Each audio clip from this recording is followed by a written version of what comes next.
This is KARK4 Today in high definition.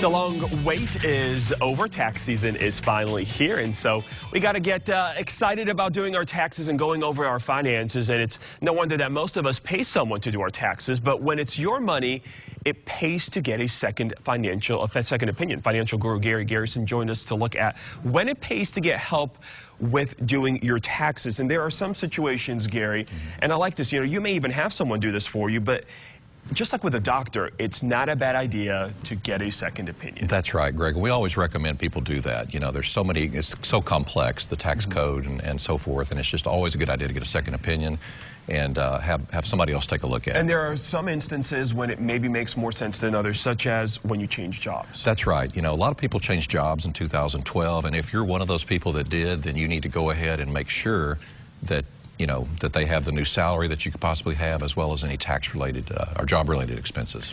Big life events, such as maybe getting married or a new baby, those could also have effects on the taxes and may introduce some new things that we may not be used to dealing with. That's right, and it may actually impact the way you file your return. So if you got married or divorced or had a child or adopted a child, as we did, or retired, those can all have a significant impact on your taxes and should definitely warrant a second look at your 1040.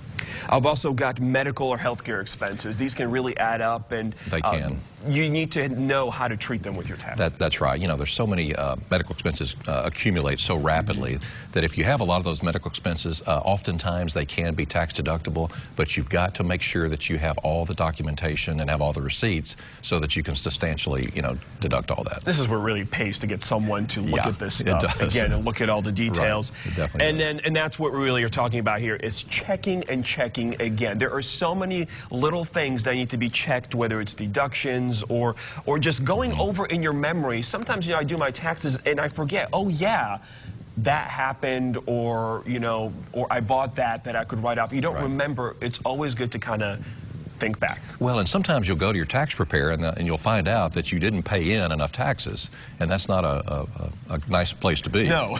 All of a sudden you owe a lot of taxes. So it's good to go back and check and double check your receipts and have all that good documentation, because that's just going to put money back in your pocket, and it's a good thing to do. And not too late still to get organized this year so that next year's filing it makes next year a whole lot easier. Those receipts, you heard him say it, receipts, receipts, receipts. Save them, keep them filed. You have to document everything you do. So, absolutely. Yeah. Gary Garrison, thank you so much.